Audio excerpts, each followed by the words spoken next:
It's power rankings time. Where do the Auburn Tigers rank in the SEC Unfiltered Power Rankings?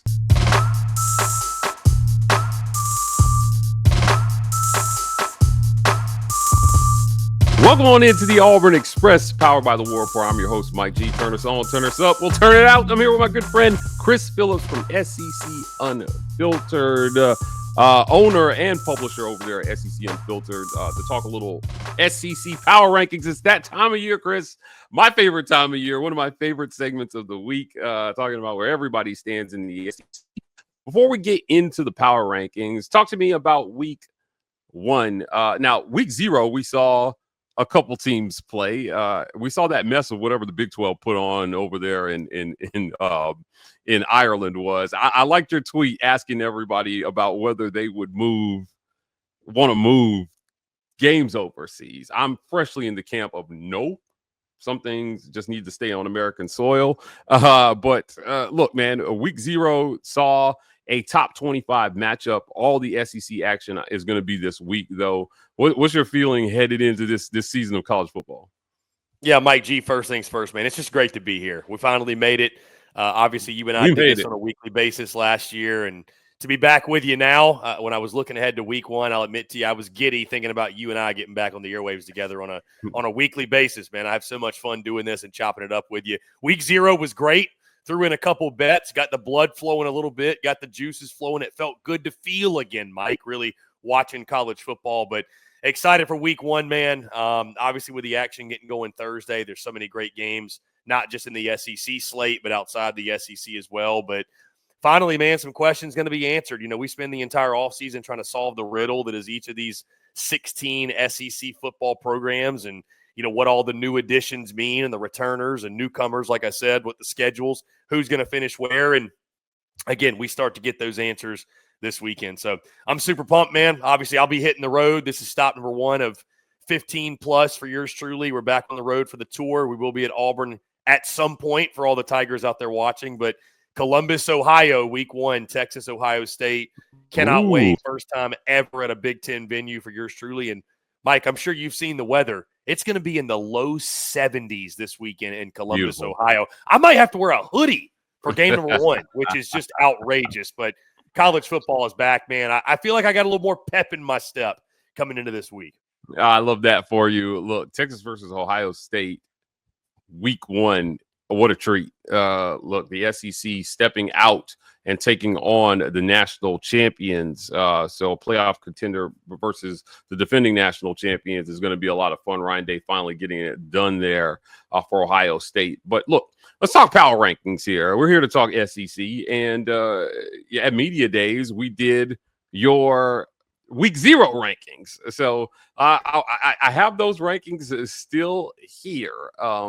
This is what we had before the season started. You had Texas at 1, Georgia at 2, LSU at 3, 4, Florida at 5, Texas A&M at 6, South Carolina at 7, Ole Miss at 8, Oklahoma at 9, Tennessee at 10, Vanderbilt at 11, Auburn slotting right behind the Commodores at 12. And then you round it out with the bottom 4, Missouri, Arkansas, Kentucky, Mississippi State. Chris, that was your week 0 rankings. Now it's time. Now we get down to the nitty gritty. We've seen a little bit of college football, but here are your week 1 rankings. You posted these to Twitter. Again, follow SEC Unfiltered on Twitter. Again, Texas comes in at number 1, so no change there. Georgia, Alabama, and LSU round out the top. Now, you've got a flip here, it looks like. Looks like you flipped LSU and Bama at the 3 and 4 spots for your ranking. So moving LSU back a spot and Bama up a spot. For 5 through 6, we've got Texas A&M, South Carolina, Florida, and Oklahoma. So again, a little bit of movement here from week 0. I'm going to flash week 0 again for everybody. This is what week 0 looked like. And then 5 through 8 here see some movement on the charts. We're going to talk about that movement here in a second. Now you moved Auburn up from 12 to 10. Tennessee falls a little bit. So 9 through Auburn, Tennessee, Missouri. Vanderbilt falling down the rankings. Arkansas remaining in the bottom 3 with Mississippi State and Kentucky firmly there. So, look, let's jump right into this.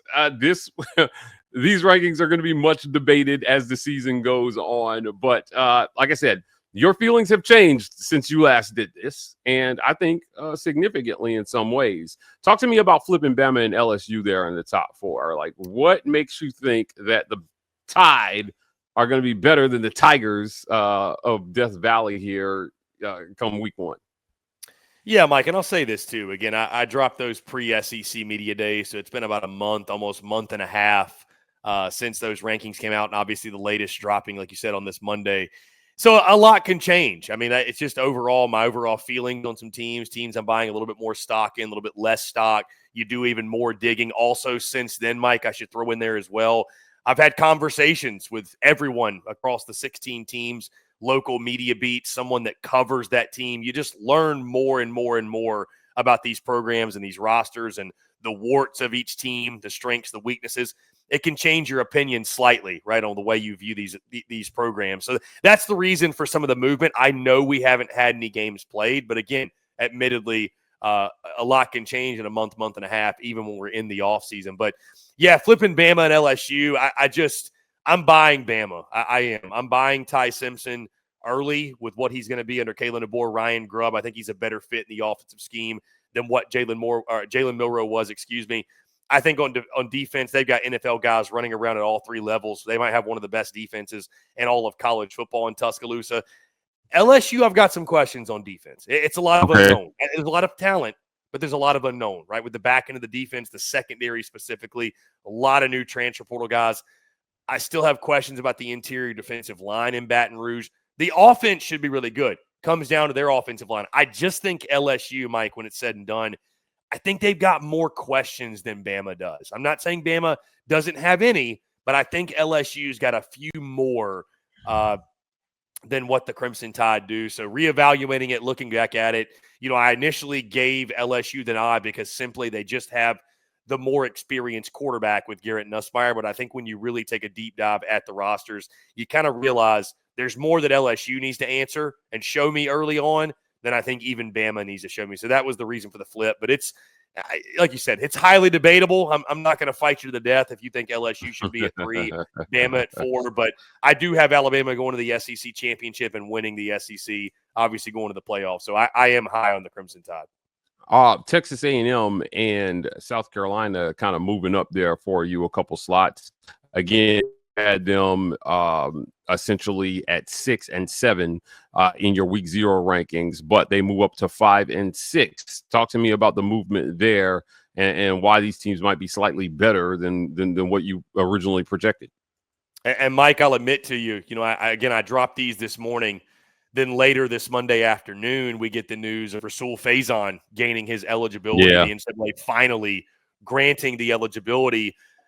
I will say this: I'm fine with the power rankings because they're going to inevitably change either way, right? But I can't say for certain I wouldn't have had South Carolina in the 5 spot instead of Texas A&M had I known that his eligibility was on the way. So I mean, listen, I think you look at A&M, we make all the Texas 8-4 jokes, but Mike, personnel is personnel, right? Like if Marcel Reed does take the next step, if he takes a step forward as a passer, especially, but as a quarterback as a whole.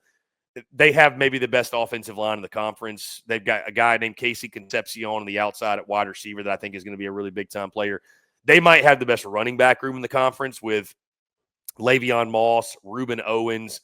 And then defensively, I think Torian York at linebacker is a guy that's really underappreciated. Cassius Howell at edge is one of my candidates for one of the breakout players of the year in the SEC.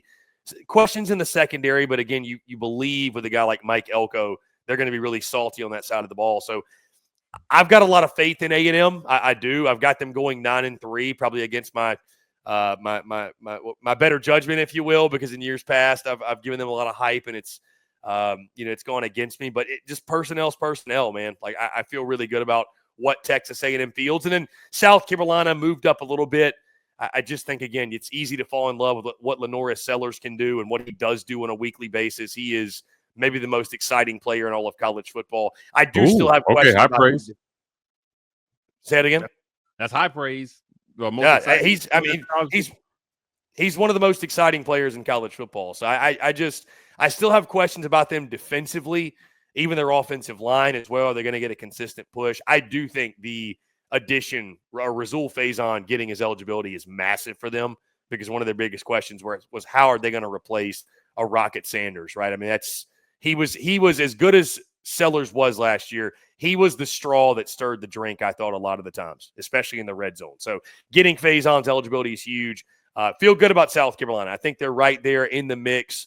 I don't think they're going to make the college football playoff. I actually think they're going to be one of the teams that maybe slightly disappoints this year.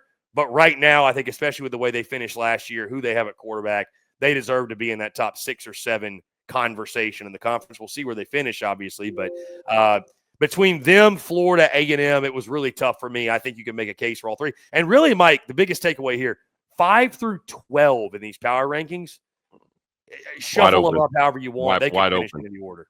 Well, I'm glad you said that, because you moved Auburn inside the top 12, which is where I want to talk about what I want to talk about in the second half of the show.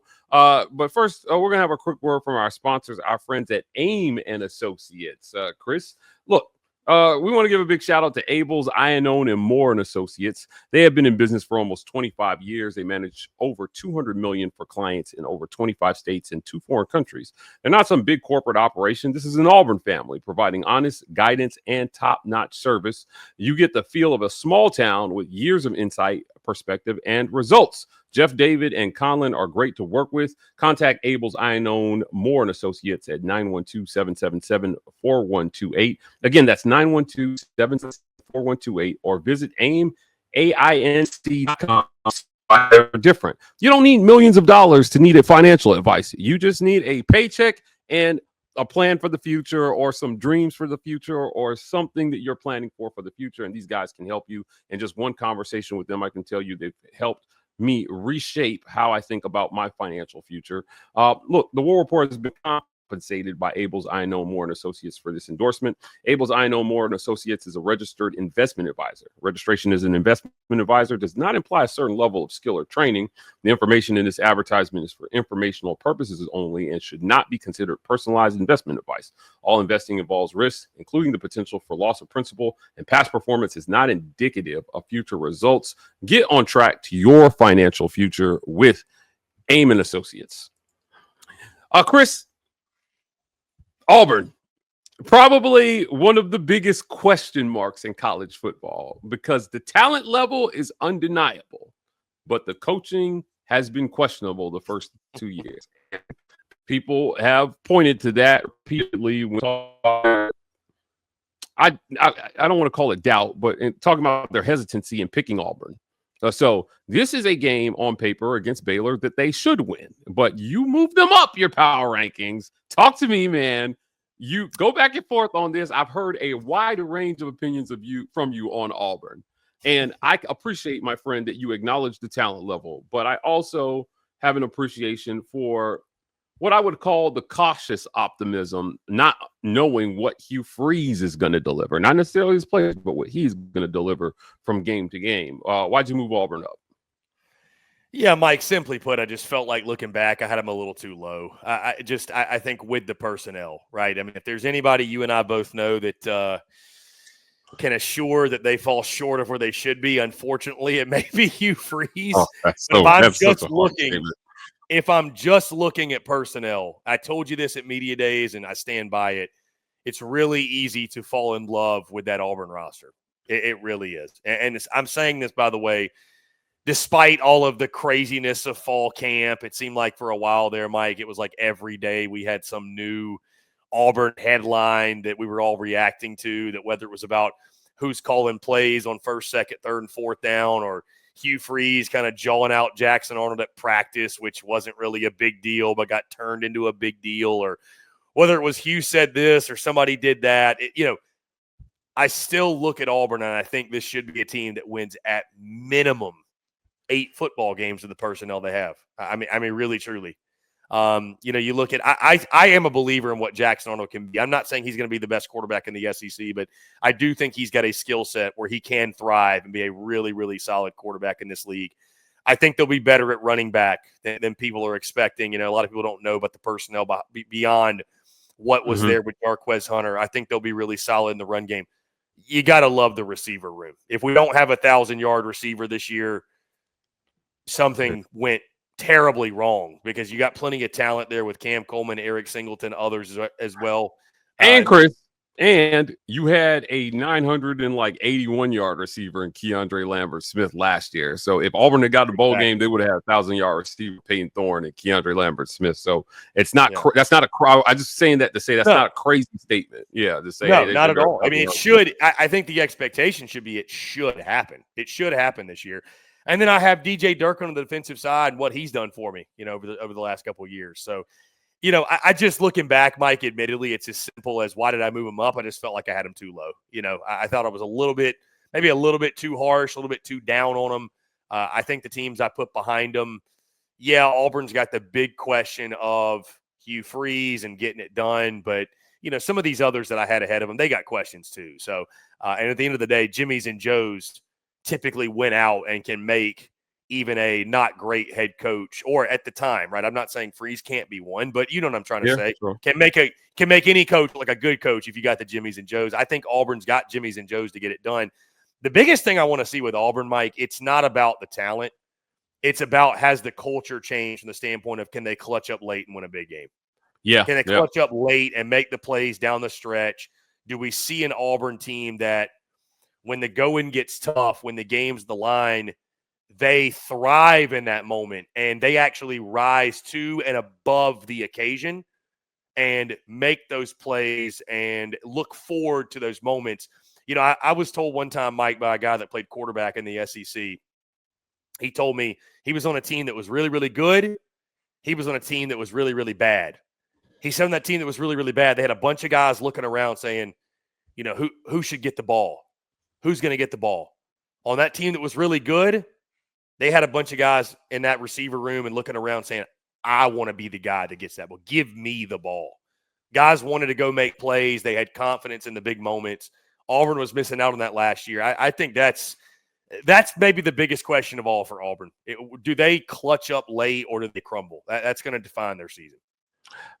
Look, my question, maybe not about what they do in clutch moments, is can they play well enough to not have to clutch up at the end of that ball games that they should be winning comfortably, right? Like, I don't want to talk about them clutching up versus Vanderbilt.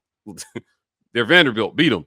That's it. Yeah. That's what it boils down to. So, before we get to the break here, Chris, what would a win or a loss say for you about Auburn versus Baylor on Friday night? Mike, I think it's Auburn's most important game of the season. I don't think that's an overstatement either. Okay. I don't care if it's the season opener. I know there's a lot of football left to be played. I totally get it, but boy, it's a big one. It's a really, really big. And I think Baylor's a good team. Don't get me wrong, but what a win or loss is going to say, I don't think a win, Mike, is going to necessarily define, like, hey, Auburn is a playoff lock, certainly, but it doesn't even guarantee they're a playoff contender, right? Like, they could lose to Oklahoma a few weeks later, and we're kind of having the same conversation we've been having about Auburn. So there's no guarantees if you do win, Mike, but there is a guarantee, in my opinion, if you lose.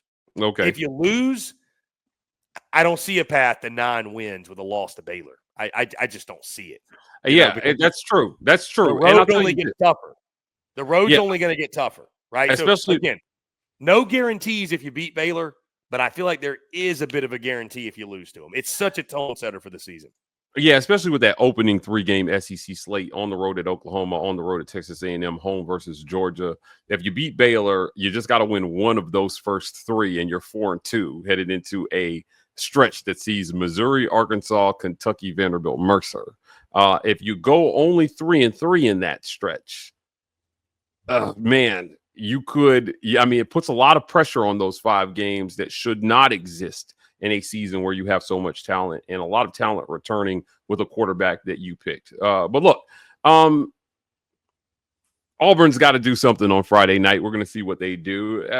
But in the second half of the show, we're going to do what is my favorite thing, and we're going to get to our fraud alert list and talk about who's on Fraud Watch in week one here.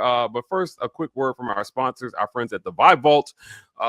Look, if you're in the Columbus, Phoenix City area and you're looking to get fresh for the weekend, visit the Vibe Vault. You can find them at 3462 Crosswinds Road, Suite E in Phoenix City, Alabama. That's right across the street from Chattahoochee Valley Community College, next to the Renfro Supermarket and the Marco's Pizza. The Vibe Vault, not just barbers, lifestyle consultants. I got to go see them tomorrow before my TV segment, Chris. Also want to thank our friends at the Rogue Shop. Visit rogueshop.com. Use code reporter. Get 15% off your Rogue Shop order. Pain, sleep, stress, anxiety, whatever ails you in life, the Rogue Shop has something that has you covered. Visit them for all your herbal medicinal needs. And I want to thank our friends at Golden's Cast Iron. Visit goldenscastiron.com/WR. Use code Get Your Weight Up for 15% off your weights and code TWR for $65 off fire pits and Kamado grills. The summer is here for a little while longer. You want to be outside grilling or just staying in shape with some Golden's Cast Iron weights. Work out, grill out, chill out with Golden's Cast Iron. Fraud alert time. Chris Phillips, Mike G. We're going to talk about this fraud alert list. And then, look, man, we might be the frauds come week two. So we'll see. We'll see about that. First up on the fraud alert list for week one, you've got none other than the South Carolina Gamecocks. Now, they square off versus is it Virginia Tech, Chris, here in week one? Talk to me. What's that? Yeah, I was saying Virginia Tech. That's the game. Yeah, Virginia Tech. Yeah. To talk to me about South Carolina, man. Why are they a fraudy in week one? Well, and I'd like to point out too, Mike, I've got three selections that people will see here on the fraud alert, and I've actually picking all three to win their week one game. So I'd like to point that out. But these are three that I could certainly see the games going either way. South Carolina, more so for the reason, Mike, that not that I think that highly of Virginia Tech and Kyron Drones and that group. I mean, I don't think Va-Tech is that great of an ACC club. It's more about South Carolina. Again, I think the Razul Faison news was a positive, but look back at the history, Mike, over the last couple of years of South Carolina in season openers. They have really struggled to get out of the gate under Shane Beamer. For all the good he's done there, they've struggled. I mean, you go back to year one of his tenure, they played Eastern Illinois. They won 46-0. That team didn't have a pulse. Ho-hum. 2022, they played Georgia State, Mike, and that was a game. Final score was 35-14, but that game was really tight late in the third quarter. It took a couple block punts and some other things happening for them to pull away, and that would make it look a lot worse than it was. 2023, who can forget, Mike? They get embarrassed by North Carolina, give up 9 sacks in that ball game, lose that game. That was the Spencer Rattler hyped-up team that was coming off an 8-win season, fell flat on their face in the opener. And then, Mike, even last year, they almost lost to Old Dominion.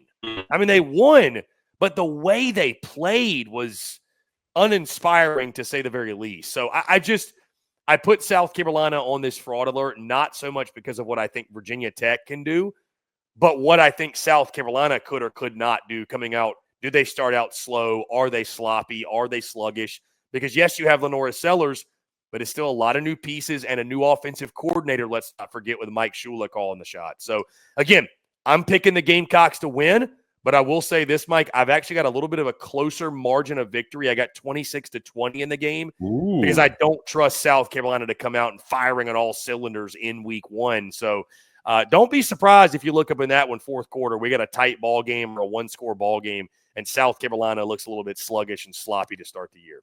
Yeah, definitely going to be an interesting one there. ESPN's matchup predictor giving South Carolina a 70.9% chance to win that one, Chris. So we'll see how the line moves as we get closer to the game.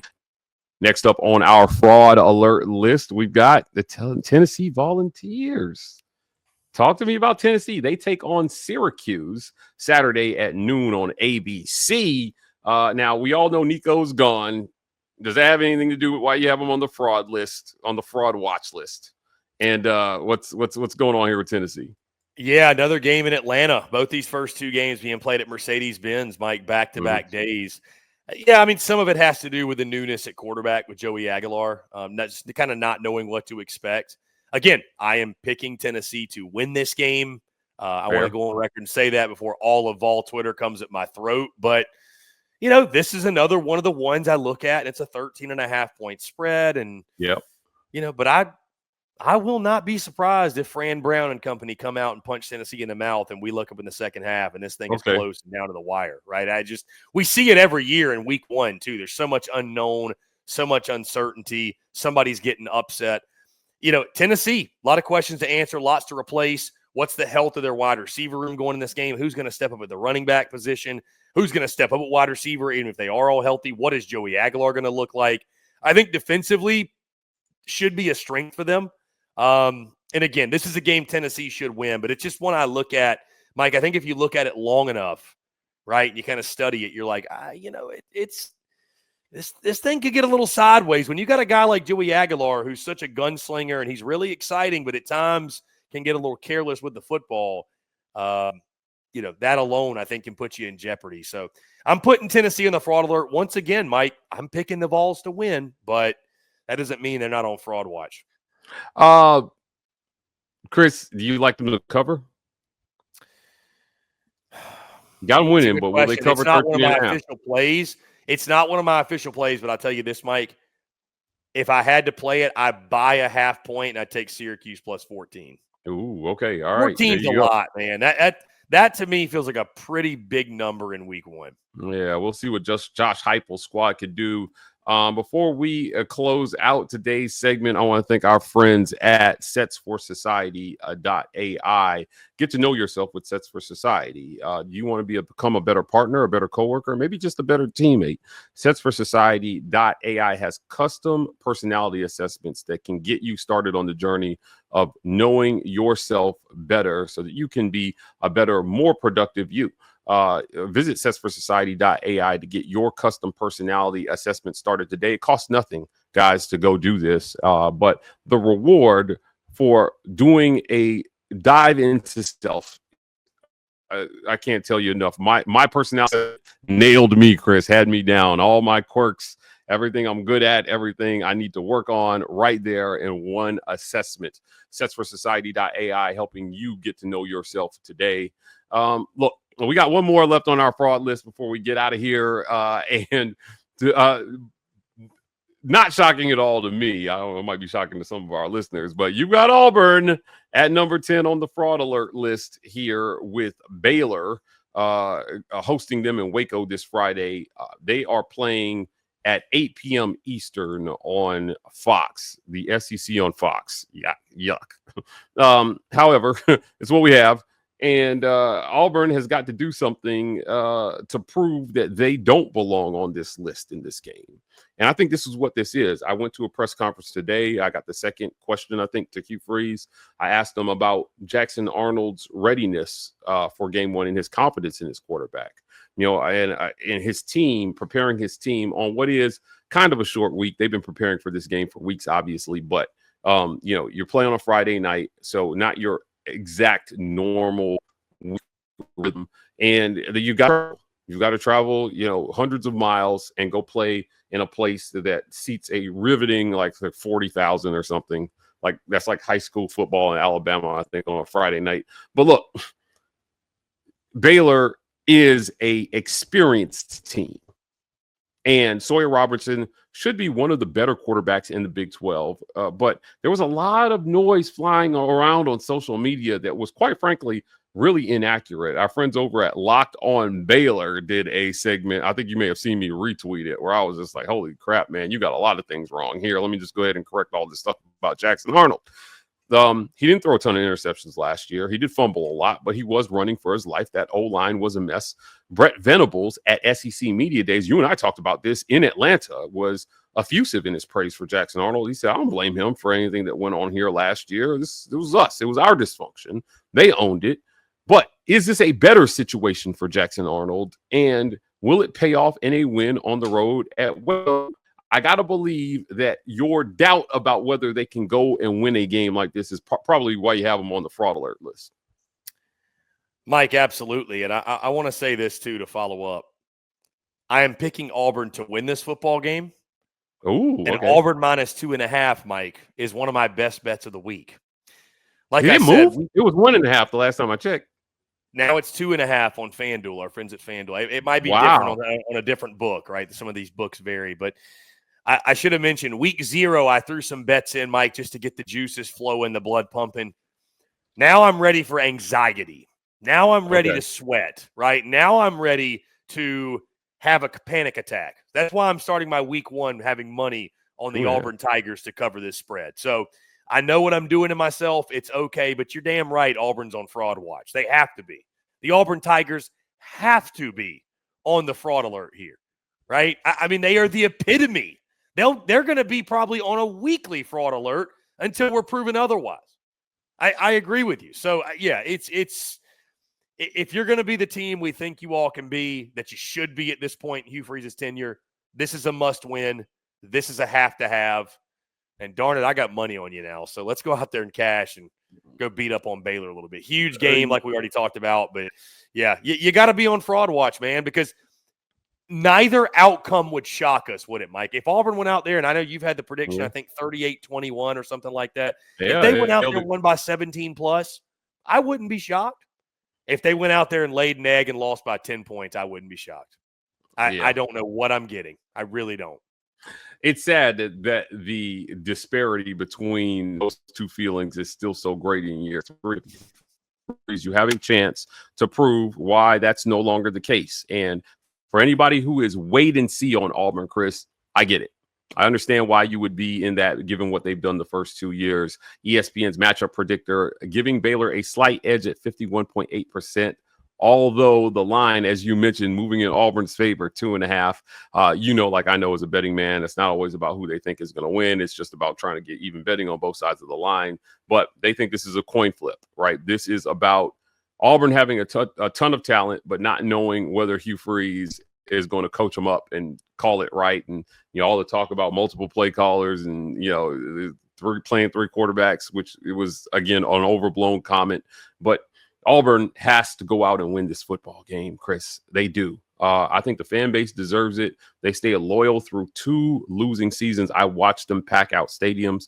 When they beat Texas A&M last year, they celebrated like it was the Super Bowl for win number 5 on the season in November. I was down there running from end zone to end zone, Chris, in overtime, 4 OTs. And defensively, you talked about DJ Durkin earlier in the segment. Look, man, nobody ran away from Auburn on the scoreboard last year. It just never happened. It's all about not being able to score the requisite amount of points to win a normal American football game. So Hugh Freeze on the Fraud Alert Watch list here. And look, maybe you and I are on Fraud Alert going into week 2. We'll talk about that. We'll hold ourselves accountable in week 2 about these fraud predictions. But Chris, I want to thank you for joining me today. Before we get out of here, tell people where they can find you. Yeah, Mike, always a pleasure, and looking forward to doing it all season with you. You can find us on social media, X, Facebook, Instagram, TikTok at SEC Unfiltered, also wherever you get podcasts, YouTube, and, of course, our website, secunfiltered.com. Always a pleasure, Mike. I appreciate you. Thanks for joining me, Chris. Guys, let us know who's on your fraud alert list. Comment for the video. Let me know what you think about our fraud list and give us your own. And while you're in the comment section, smash that super thanks button. Your financial support helps keep the work that we're doing at the War Report here going. We are the War Report on every social media platform. So please hit like and subscribe. TW Report on TikTok. We're signing off in War Eagle.